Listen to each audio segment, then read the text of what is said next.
Hi friends, welcome back to our channel PSR. Good evening friends ఈ వీడియోలో మనం ఆదోని మార్కెట్లో ఈరోజు పత్తి, వేరుశనగ, ఆముదం, సన్ఫ్లవరు, కందుల ధరల గురించి అయితే మాట్లాడుకుందాం. ఈరోజు డేటు 6వ తారీఖు 1వ నెల 2026 సంవత్సరం. ముందుగా పత్తి ధర చూసుకుంటే మధ్యస్థ ధర 7,800 రూపాయలు, గరిష్ట ధర 8,060 రూపాయలుగా కొనుగోలు చేశారు ఒక కెంటా పత్తి. ఇంకా వేరుశనగల విషయానికి వస్తే కనిష్ట మధ్యస్థ ధర 6,999 రూపాయలు, గరిష్ట ధర 7,642 రూపాయలు.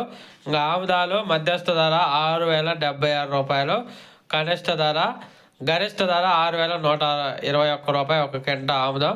ఇంకా సన్ఫ్లవరు కనిష్ట ధర వచ్చేసి 5,251 రూపాయి, గరిష్ట ధర కూడా 5,251 రూపాయి. ఇంకా కందుల విషయానికి వస్తే మధ్యస్థ ధర 6,511 రూపాయలు, గరిష్ట ధర 6,916 రూపాయలుగా అయితే కొనుగోలు చేశారు ఆదోని వ్యవసాయ మార్కెట్లో. ఒక వీడియో వస్తే లైక్ చేయండి, షేర్ చేయండి, కామెంట్ పెట్టండి. Thank you.